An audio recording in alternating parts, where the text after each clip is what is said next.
Hi students, in this video I'm going to give you an overview of ancient Indian civilization, which is one of the civilizations that we're looking at this week. And this is just supposed to give you an overview. This is supposed to help guide your reading of the textbook and when you watch the documentaries that I've assigned for this week, and all that is in preparation for writing the essay that is due this week. So this week we're going to talk about ancient India and ancient China. We're going to begin with ancient India, and we're going to begin with this civilization's geography. We find when we look at India that we have mountain ranges to the north in both the east and the west. And then further to the south, we have two major rivers, the Ganges River to the east, and then the Indus River to the west.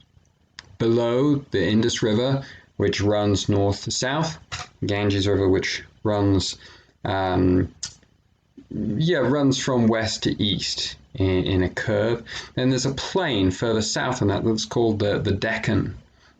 In the middle, it's very hot and very dry and very dusty, and the outside edges is much more fertile. So we're going to find major Indian civilizations on the edge of the Deccan, on the edge of the plain, and around these two river valleys. An early Indian civilization, known as the earliest known Indian civilization, called the Harappan civilization, is found in the Indus River Valley, is found based around the Indus River Valley. So as we see in other parts of the world, around 5000 BCE, there we have the emergence of stone tools, or we have stone tools that date from around 5000. We think that this is evidence of at least the beginnings of a Neolithic revolution. And then these settlements emerge, and we have the post-Neolithic ancient Indian settlements. And these are actually some of the largest settlements, the largest Neolithic settlements we know of in the world. These cities of Harappa and Mohenjo-daro that were the main settlements of the Indus Valley civilization, which we call the Harappan civilization after the largest city. These were some of the largest settlements. What's interesting is that we find traces of leprosy among the remains from these settlements. Leprosy is a disease that is passed from human to human, or by human contact. And so this suggests to archaeologists and historians that there were a large number of people concentrated in these cities. And that's generally our impression, that these civilizations were based on extended family structures, typically about 3 generations of a family in a particular household, that this was a very religious society, based on offering sacrifices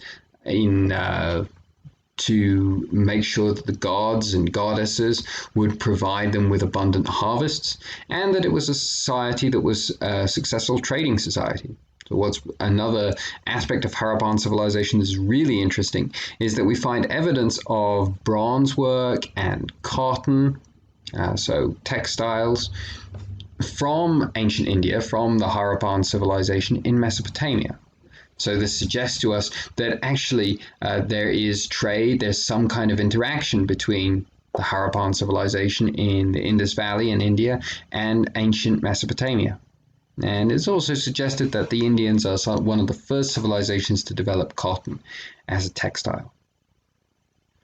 We don't know the exact series of events that led to the fall of the Harappan civilization, but there are 2 major causes that are generally attributed to the end of the civilization. The first is massive floods, massive and destructive floods. Some archaeologists, some early historians link these very destructive floods to the last melting of the glaciers from the Himalayas. This is water that's pouring into these rivers, and that cities like Mohenjo-daro and Harappan end up getting covered with silt. There's another cause as well. Aside from these very destructive floods that destroy the cities, lead to large loss of life, we have a new people that enters into the Indian subcontinent at this time. These people are Indo-European peoples from Central Asia. They're nomads from Central Asia who are moving throughout the Middle East at this time, and they're known as the Aryans. And so the Aryans begin to make their way into India. We don't know whether this was something gradual or something violent, but at a certain point they end up taking control of the Indus River Valley.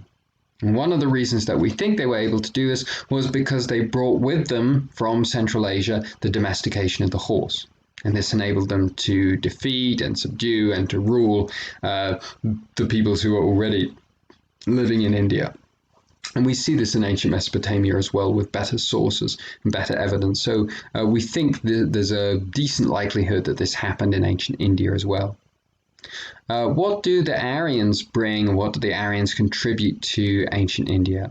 They contribute the use of iron, the emergence of the Iron Age, iron tools and iron weapons.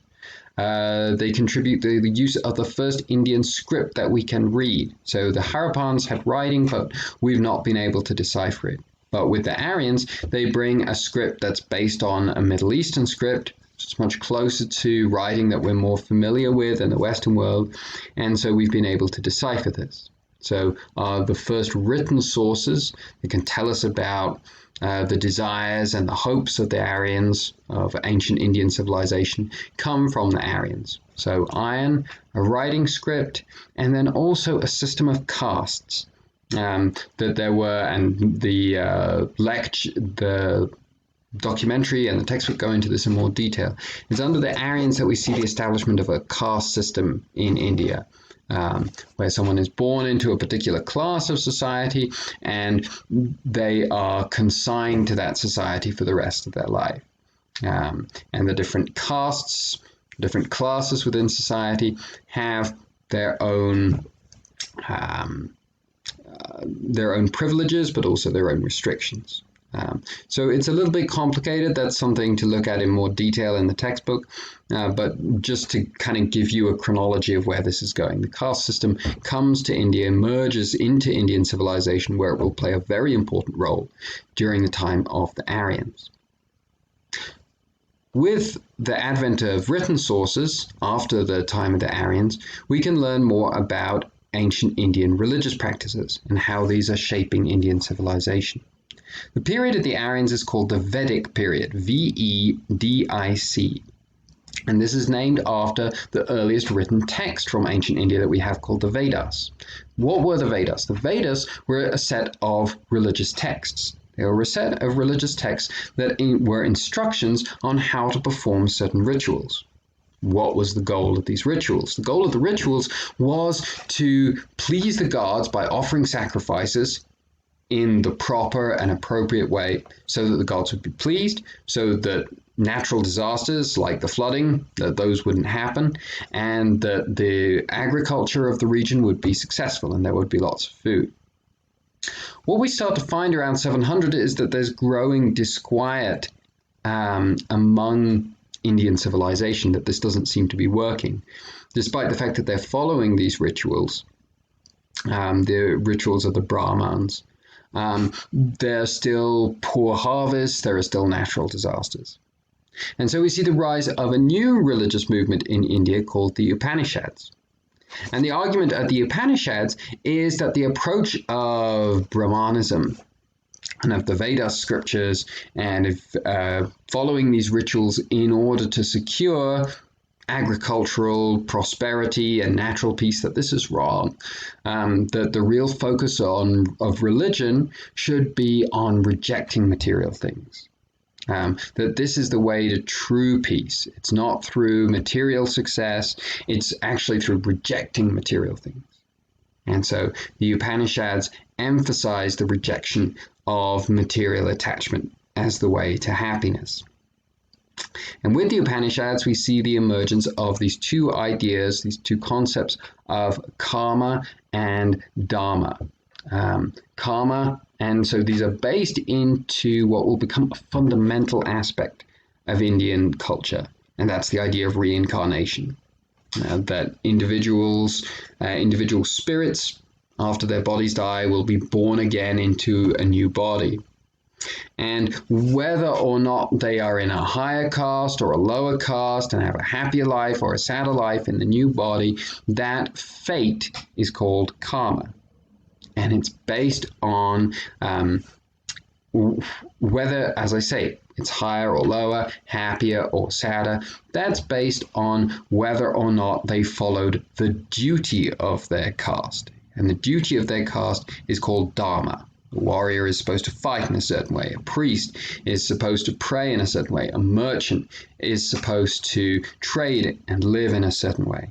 And so this idea of duty, of dharma, shaped reincarnation and shaped your comparative sadness or happiness from the perspective of the Upanishads.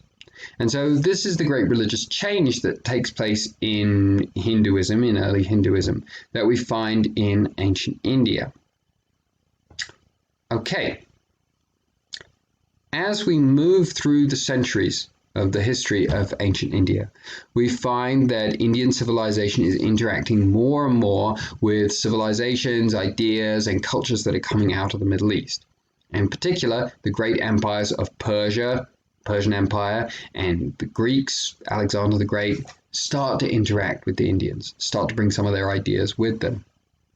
And one young Indian noble named Chandragupta Maurya is someone who is quite close to Alexander the Great, observes the military tactics of Alexander the Great, and then implements these tactics to create the first unified empire of India, called the Mauryan Empire. And so the Mauryan dynasty, Chandragupta, and then later his grandson Ashoka, are the ones who are able to unite India into a single empire for the first time.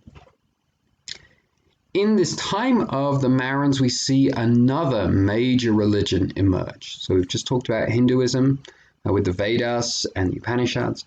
Now we see Buddhism approach. And Buddhism makes the argument to be a middle way between the Upanishads and the Brahmans.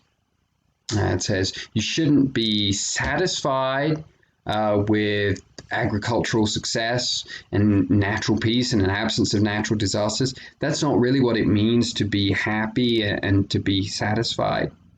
But at the same time, you shouldn't reject material things either. You've had very extreme Upanishad sects where people are starving themselves to death. And Buddhism is a response against that, as well as a response against what they see as the materialism of the Brahmans. And so Buddhism is portrayed as this middle way, that human beings have this craving for material things that will never be satisfied, but also should not be indulged. And so that's how Buddhism frames itself as a middle way, as a peaceful middle way. And it is adopted and promoted by the third of the Mauryan emperors, the Emperor Ashoka. He's completed a brutal conquest of the last remaining independent kingdom in India, and it's at this time that he sees the need to unite India. There seems to be, according to some sources, regret of the violence of this conquest, and so he turns to Buddhism as a way to bring peace and unity to his empire, and he promotes this religion, and this religion of Buddhism spreads throughout India and throughout Southeast Asia and even into China. And so these are the major ideas and figures that we find in the early history of ancient India. And so that's what I'd like you to keep in mind. I hope this helps kind of frame your study of the civilization. The Harappan civilization and why it falls, the Aryans and what they contribute, the rise of Hinduism with the Brahmans and the Upanishads, the rise of the Mauryan Empire, Chandragupta and Ashoka, and then the rise and the spread of Buddhism. Okay, enjoy the week, and I'll see you in a little bit to talk about ancient China.